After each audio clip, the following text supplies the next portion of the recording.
So this is I Do What I Want. I am your host, Hollis. And this week we're going to do something a little bit different. So as I announced on my social media, I'm going to, anyway, I'm obviously a little tired. Anyway, I am going to be reading you a short story that I wrote today. Before I get into that, I'll give you a little bit of context as to what's going on. I'm also going to mention that, obviously, actually, okay, I'm like, blah, blah. I'm word salading. I'm sorry. I'm sorry for the word salad. At least I keep it healthy with my terminologies. So, announcements first. Let's do that first. Let's make it cool. So, first and foremost, I am a finalist in the BookFest Awards. For those of you that follow me on social media, you know how excited I am. I'm finally submitting my books for awards and things, which I didn't do before because I just didn't, I don't know. I didn't really have a reason. But I submitted both To Save a World and The Queen Witch, which are the first two books in my Rashawn series, to the BookFest Awards under the fantasy genre. And they were both accepted as finalists. So that means I have two chances to win, which is crazy exciting for me. I'm excited. Even if I don't win anything, even if I'm just a finalist, I'm still a finalist with both books. With both books. I'm really thrilled. They will be announcing winners and everything on October 21st. Today is actually October 14th or 15th, depending on where you are and when you're listening. It's going to be like October 15th where I am in like 10-15 minutes. So yeah, in less than 10 days, I'm going to know if I placed or possibly won, but I have two chances to win. I am thrilled, absolutely thrilled, a little flabbergasted in a positive way that I not only am a finalist with one book, but I'm a finalist with both books. So, obviously, you will be hearing about it. Probably you will be hearing some screams if I actually win anything.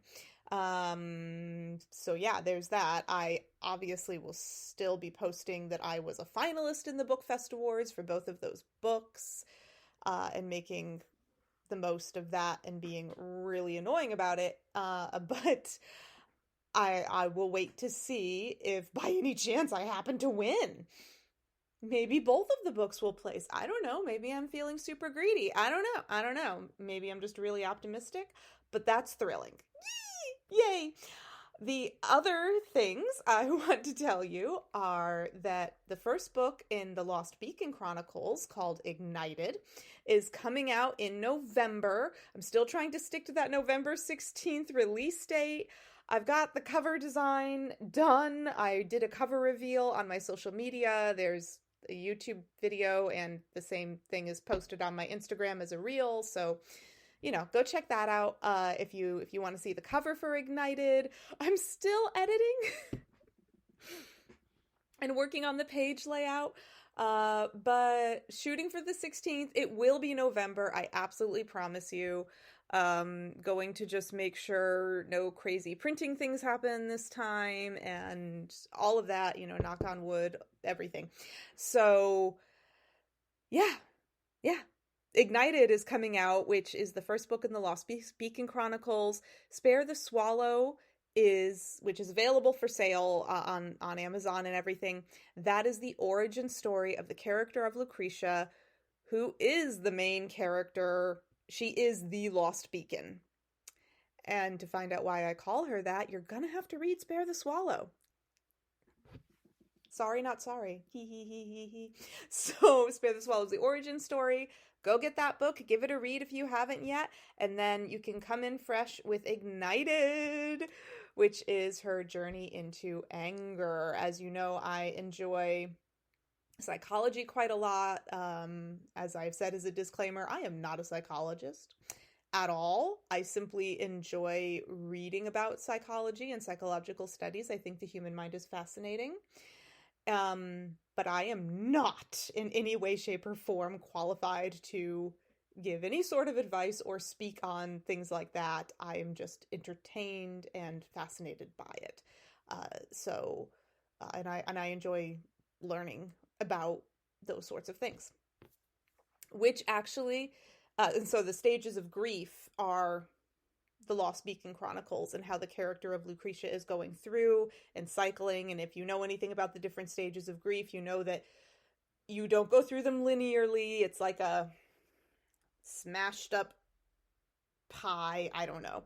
And you can bounce back and forth between them. You can be angry for a while, go into depression, then go back to anger, and then be in denial. And that, you can volley all over creation before you get to acceptance. There is no, everyone goes through them differently. Everyone has different reactions and processes when it comes to the stages of grief and their particular grieving process. And this is the whole Lost Beacon Chronicles book series is going to be about Lucretia going through her grieving process for what happened to her in Spare the Swallow, and which were really, really interesting. Ignited is her journey into anger. So the anger is ignited within her, which is why I'm calling it that. And that's really cool, and I'm really excited to share that book with you. Pretty proud of it, honestly. Still like playing around with editing and making it pretty. But yeah, proud of it.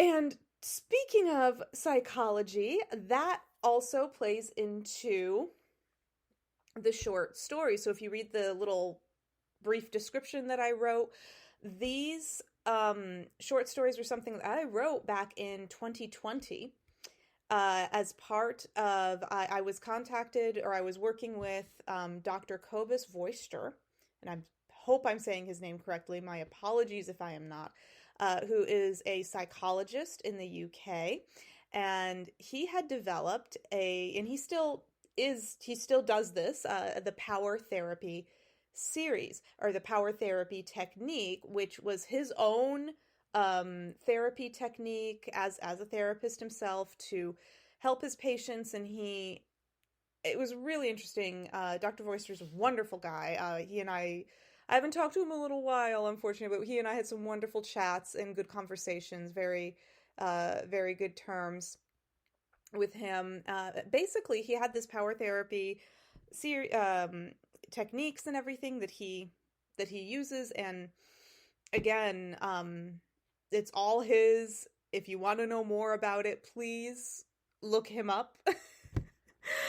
And it's in the description, so you can Google it and see. I know he is still practicing in the UK, and he has a lot of materials and things like that. So if you're actually interested in the power therapy program, please go look up Dr. Kobus Vorster and see what he has to offer. I think that he's definitely a wonderful man, very kind-hearted, very genuine, and very intelligent. And I personally think, knowing what I know about the power therapy, really, really effective for people, because as he explained to me back then, his goal was to give people the tools to continue helping themselves after they've gone through some therapy, like basically like giving them the power to lift off themselves and giving them the proper techniques and tools to say, okay, I'm going to help you at first as your therapist, but afterward, I want you to understand these techniques, and I want you to be able to practice it yourself throughout the rest of your life to maintain your best mental health and stability, and just emotional and everything else, which it's just such a noble thing. Really great guy. Again, I am not a psychologist. I am not a psychiatrist. I don't know anything about the in-depth details of it. Please don't ask me psychological questions. because I don't know those deep answers. But he had a wonderful idea where he wanted a writer like myself to write a series of fairy tales that would kind of string together as a series of short stories that demonstrated and represented these different power therapy techniques that he had developed. And so I started writing the series, and I got 5 in. I have 5 of these short stories that I did, and all of the characters, the world, the plot, the story, all of that. That's all me. 100%. That is me. I actually ended up using an idea for these short stories that I already had, inspired by another Dungeons and Dragons game that I played with my best friend, Ashley. Check out episode 1 if you want to meet her. And so the storyline and the characters and everything else, that's all me. And it was something that I had thought would make a wonderful story before I even ever heard of Dr. Vorster. But then when he approached me and said, hey, I like your writing, I like what you're doing, would you be willing to do this series of fairy tales? I just loved it, and it immediately spoke to me that these characters that were already created and I was already thinking would make a beautiful book or series or something would fit in perfectly with his power therapy techniques. And so I then used that. But just to be clear, that anything that is power therapy related, that is 100% Dr. Vorster, not me. Any of the psychological techniques, that's him. But all of the characters, the storyline, all of the world itself, everything, that's me. So I created these, and I wanted to share the short stories that I wrote with you. And also, in sharing these, I'll read them to you. Like I said, there are 5 that I did write. We ended up not continuing with the fairy tale series because, frankly, the power therapy part was doing well and people were using it, but people just weren't reading the fairy tales to help them get through it. It just wasn't a tool that they were really utilizing, and we ended up, not continuing on with it, which, it happens. But I'm really happy that power therapy, I'm sure, works well for a lot of people, but a lot of people just didn't feel that they needed that fanciful element with their therapy techniques, which is quite understandable. But I really liked it, and I really enjoyed writing these. So I'm kind of thinking that I'm going to share them with you. And if you like the storyline that I've created, that maybe I will turn it into. I'll revamp it to take out any of Dr. Vorster's trademarked content or anything like that from the power therapy, but use my story, use my characters and everything else to write more. So, yeah, I'm going to start with the first one in the series, which is called Picking a Fight with Yourself, where we're going to see what that's what picking a fight with yourself is, one of the techniques that they would use, and you'll find out what that is all about. But I don't know. Yeah, let's get into it. Let's do this. And I will be staring at the computer screen this whole time because that's where the book is. Sorry, I have to clear my throat and be a jerk. All right. Here we go. Amari sighed as she tucked her straight greenish blonde hair behind her pointed ear in an old habit of discomfort. It was something one could see her do quite often if they bothered to watch her. Most did not care to pay her any mind, however. The petite dryad woman, with long hair and nut-brown skin, was not an outcast in her little fae community, but she wasn't necessarily accepted either. Amari had long ago been labeled as a weird witch girl, and as such was tolerated so long as she kept out of trouble. The thing is, she desperately wanted to be a part of her community. She was of a shy and withdrawn disposition, since her mother died when she was a young child, but she craved more social interaction daily. Amari had only been 7 years old when her mother passed from a wasting illness. It had been a slow, expected death, but it was sudden. No child ever expects their mommy to die. Her mother had been her closest confidant and friend, and then she was just gone one day. Amari's father did his best to cope, but he was never the same after losing his wife. He was a long-standing pillar of the Fae community, and as such his depressive behavior over the loss of his wife was accepted and understood. The same emotional courtesy had not been extended to his daughter, however. Though her father did all that he could for his daughter, the truth was that he was suffering too, and they grew to simply commiserate in their pain together. An already shy child became even more withdrawn as other children shunned her, since little Amari was frequently too sad for their games. So she threw herself into learning magics and potions. It was an easy thing to do by herself, and it was interesting. She would occasionally try to get potential friends interested or involved, but children are often thoughtless of others' needs. Instead, her attempts to share and be accepted by her peers resulted in further teasing and the nickname Weird Witch Girl.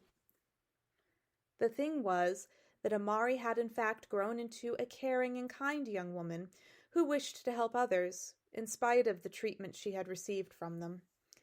She had focused her studies in magic on healing and pain relief. Her mother was never far from her thoughts, and the memories inspired her to develop a plethora of potions, salves, and healing spells to alleviate various forms of pain and illness. She even made them smell pleasant with hints of lavender, mint, rosemary, and other fragrant things. She was proud of what she had created and wanted to help better the community with it. Every day she would make her way to the central grove of the village, set up a booth of her wares beneath the ancient willow tree, and try to get those who passed to stop and listen. This was where she found herself now, constantly reaching out only to be put off or ignored. "Excuse me, I couldn't help but notice you rubbing your temples. I have something that will ease the tension in your head if you'd—" The pixie cast her an annoyed peripheral glance as they buzzed past. Amari tucked her hair behind her ear again. A few more fae passed, a few more false starts, one hopeful pause, but it was over quickly. It was like any other day. There were a handful of fae that had purchased from her, and most of them were pleased enough to come back, though they were few and far between. Most days she was just another part of the landscape to those in the central grove. The velvet dusk began creeping over the great canopy, and if on cue her stomach panged with a familiar hunger. It was time to pack up and go home. Tomorrow would be another day.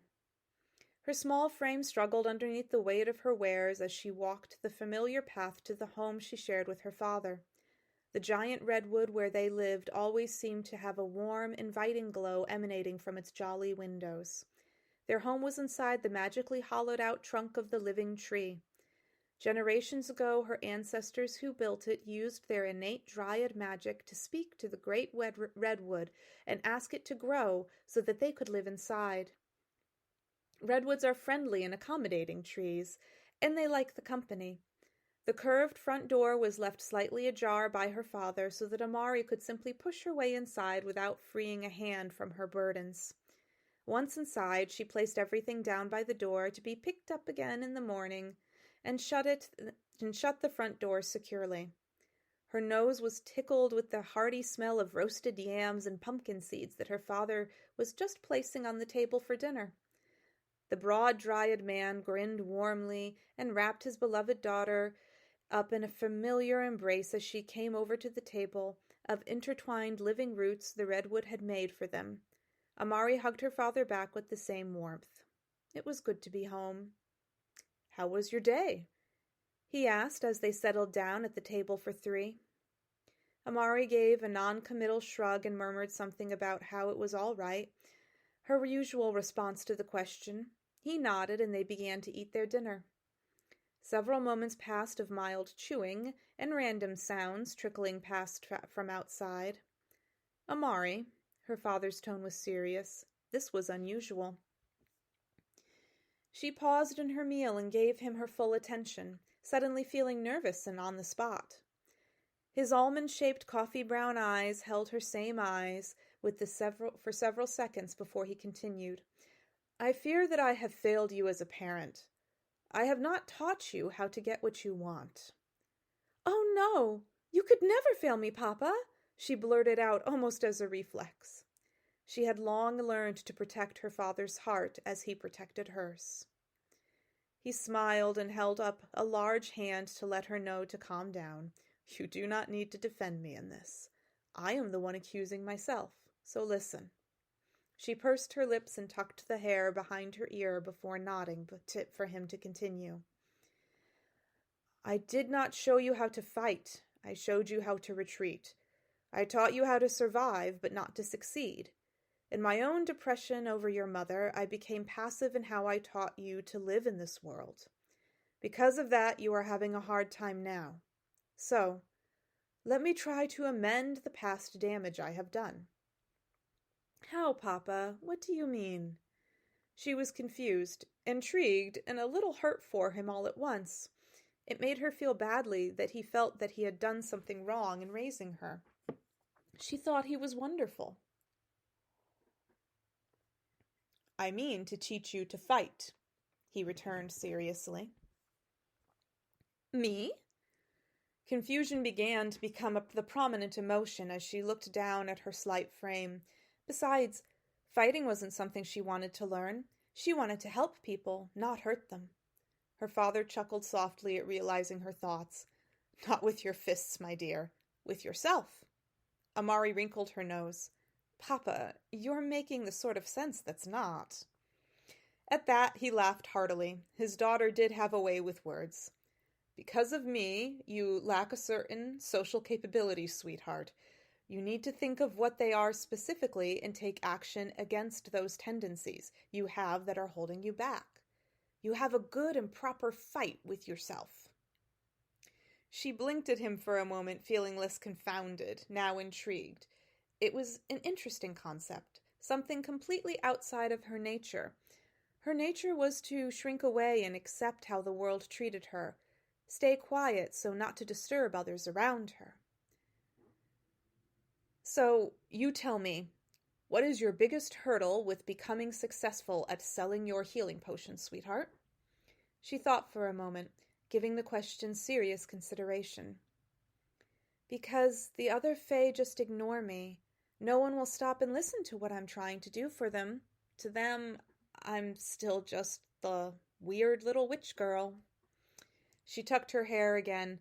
As she said the old nickname, it made her uncomfortable. Why do they see you that way? Her father pressed on, eager to get past the old wound. Because they always have. That is all I am to them. No, it's not. It's because you allow them to continue to see you that way. Show them someone different. Show them the Amari I know. She blinked again and took a bite of sweet potato to buy herself some time in the conversation. How the heck was she supposed to do that? It seemed an impossible feat to change the whole community's perception of her. It felt scary to consider trying. You need to assert yourself more. As he spoke, he leaned across the table and took her hand in both of his. Show them you are worthy of their attention. I already know you are, but they need to be shown. The only one who can show them that is you. But how, Papa? I already try to talk to people all day. No one listens. She was becoming a little upset, not at her father, but at the discomfort of the conversation. He patted her hand gently. I have an idea. In 3 days' time, I'm going to bring several of the community leaders to your booth in the Central Grove. I want you to give them a presentation about your wares and show them what an asset you could be to the whole community. Then, I want you to ask them to support you by suggesting those with ailments to come to see you. If you show confidence in your abilities and impress them, they will do this for you." Amari's eyes grew wide with an overwhelming fear. She felt paralyzed. She knew it was help, but it did not feel like help. She felt like she was going to fail miserably because they wouldn't listen to begin with. They would only show up and pretend to listen to humor her father. "But Papa—" "No buts," he returned firmly, now squeezing her hand with purpose. "In fact, I don't want you to even go to the Central Grove tomorrow. Stay home, work on what you will say to them and how you will say it. The day after that, you will practice it on those who pass your booth. After that, it's up to you to impress them. This is your chance, Amari. Don't just let it slide past. Confront your own anxieties and be the success I know you can be." Amari was stone still for several long seconds as she processed all of this. She felt so conflicted between paralysis and incentivized action all of a sudden. On one hand, she wanted things to change and become a successful healer in the Fae community. She wanted to feel accepted and appreciated by someone besides her father. On the other hand, change was terrifying and so uncertain. At least if she did nothing, nothing would change. There was a certain safety in that. Her father watched his daughter's face as she digested all of this information. She needed a moment, and so he would give it to her. He honestly wasn't sure at all what her ultimate reaction would be. She had become so entrenched in her shrinking violet habits, but she was so much more than that, and she deserved so much better. She deserved success. She deserved friends. She deserved to have a place in the Fae community. She stood abruptly, sliding her hand away from his in the process. "I'm tired now. I'm going to go to bed early." That said, she hurriedly cheek-kissed him good night and climbed up the twisted root staircase of to her bedroom. He sat a moment with a heavy sigh at the table. She wasn't tired, but he knew she was already obsessing over their conversation. Whether she would take a positive or negative turn on it, he had no idea, though he wished hard for the former. He finished cleaning up and relaxed alone for the remainder of the evening. The next morning, Amari only came downstairs to grab a small bowl of porridge that she whisked back up to her room and did not eat with her father. He did have to allow himself to hope, however, when he realized she was not leaving to go to the Central Grove. She stayed in her room all day long, only appearing to gather more food from the kitchen and run upstairs with it. He decidedly took it as a good sign and did not bother her at all. That evening, as her father finished preparing dinner, she appeared at the kitchen table. She looked a bit scruffy from her day spent as a hermit, but nothing a bit of combing wouldn't fix. "Are you staying for dinner?" he asked half-jokingly. She smiled at him, a good sign that she was in good spirits. "Papa, I'd like to practice speaking in front of you first," she stated somehow confidently and awkwardly at the same time. A rare talent. He placed a steaming plate of eggplant and tomatoes down in front of her and a larger one for himself. "Well, I would love to hear what you have come up with. Thank you for inviting me to listen." She smiled and flushed a little as she began to eat her dinner. The meal was silent. Amari was too preoccupied over analyzing every nuance of her speech, and her father was enjoying watching the expressions change across her face as she pondered. They cleaned up together under the same pretense, and they never returned to the table. And then they returned to the table. Her father sat in his chair. Amari sat in hers. He gave her a look.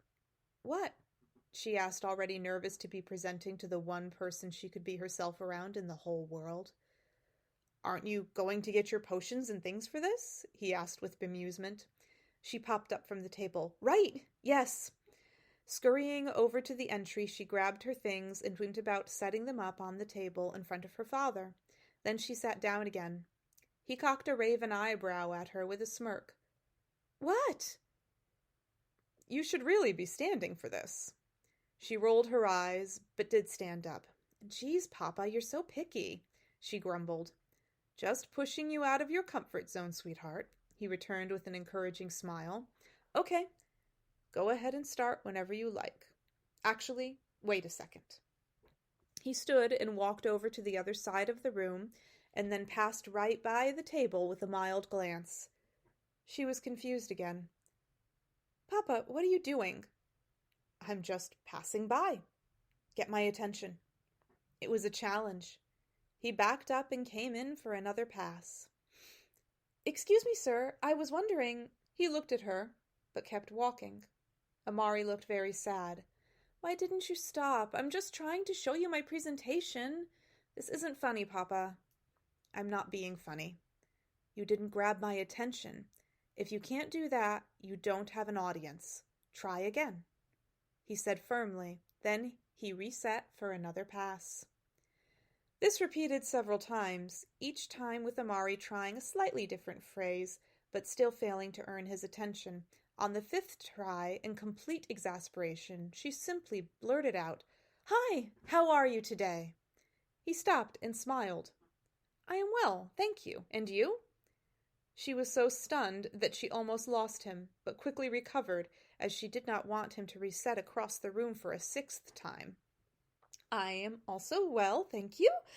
I wondered if you wouldn't mind, that is, do you ever have aches or pains?" He laughed, and then quickly got back into character. It wasn't the best start, but it was enough, so he continued to encourage her. It was a very silly and productive evening for father and daughter as she stumbled through, feigned confidence, and tried to remember everything that she wanted to say. All in all, it helped, and it felt good.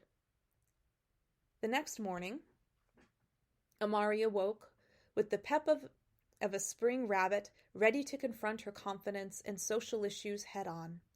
She popped out of bed and ate her breakfast with a smile. Her father grinned through the morning as well. It was such a joy to see her spirits high and flying. He silently prayed to the Mother of Nature that she would not become too discouraged today and that this mood would continue into tomorrow. At first, the fae passing through the central grove almost seemed to be put off by her new sociability. The quiet little dryad witch pitifully trying to sell her potions was a normal sight, but she was different today. It wasn't unpleasant at all, but it seemed odd at first that she was behaving so socially. Some fays scurried by faster than usual to avoid any awkwardness with her, but slowly, others began to stop and have a chat. Frankly, Amari was accustomed to the rejections of those that hurried by her booth. It was when they stopped and engaged with her that made her nervous. She wasn't used to that at all, but she persevered. She silently kept reminding herself that if she ever wanted to be anything more than the weird witch girl in this community, she had to change their perception of her. Overall, her day was going better than expected. There were loads of awkward moments she wasn't prepared for, but managed to get through most of them without the person walking away from her. Amari found that it was probably every 5 minutes or so that she had to give herself a mental kick in the shin to remind herself to keep smiling and keep talking. It didn't matter to her if they bought anything or not. Most of them did not. What mattered to her was that they were stopping and giving her the opportunity to show them she wasn't just some strange, animated piece of the landscape that was meant to be looked over. She was a part of this community, and she had something to offer it as well. Amari was exhausted after a day of all smiles and talking and trying so hard. She looked up to the sky, and even though it would be at least an hour or more before dusk, perhaps she could pack up and go home early. She had done well, but she was so overwhelmed by all the newness she was forcing herself to exhibit. Sighing, she gave herself another silently reminder that these changes she was making would take a long time to feel right to her. She began to pack up her booth and to head home. A wave of relief hit her as she turned away from the passing fae and focused on the familiar task. An uproar of shock sounded in the central grove, like a loud collective gasp. Amari whirled around to see what was happening, and as she subconsciously tucked her hair behind her ear. At first, it was just a crowd of fae gathering around something. She couldn't tell what, so she got closer and began to push her way through. Being slight of frame, it did not take her much to get to the front of the inner circle of the crowd, and she was shocked to see a bleeding, injured satyr being shouldered by a companion. She did not think, she simply acted on instinct. Amari ran back to her booth, grabbed several potions and salves. She was surprised to hear herself sternly telling others to move back and let her through as she approached the injured satyr. She realized when she got close that his companion was also injured, but to a lesser degree. Ignoring the companion for the moment and focusing on the more seriously injured one, Amari got to work. It looked as though he had been stabbed in the shoulder as well as his furry haunch on the left side of his body. She wiped away the blood using the skirt of her dress before putting the salve that would close the wounds on the exterior of both. Then got him to drink a potion that would magically restore any blood he lost as a result of the wounds. She held her breath as she waited the long seconds to see if everything would work as intended. The wounds began to close and color returned to his face. He blinked at her without recognition. Amari wasn't surprised. Most of the Fae didn't really know her. "I am Amari, Aaron's daughter. You should be all right now," she said with what she hoped was a comforting voice. "What happened to you?" That was the question on everyone's lips, of course. The crowd whom Amari was just realizing were still gathered around collectively held their breath to hear the answer. Their little Fae community was so peaceful. Such things didn't happen here. "King Ramos wants us to leave our land," the satyr's companion answered darkly. "We had gone to the human town to trade and found a gathering of soldiers preparing to come here and push us out. Things became heated. We fled." The words hung in the air heavily like a thick, cold fog. The crowd was silent. The Fae had always known their ancestral home had become part of the human kingdom generations ago, but there was an unspoken understanding all this time that they could stay so long as they adhered to the human kingdom laws, which they did. It seemed that the king was changing the rules. Quiet confusion settled over the crowd as they stared at Amari and the two satyrs in the central grove. What was about to become of them?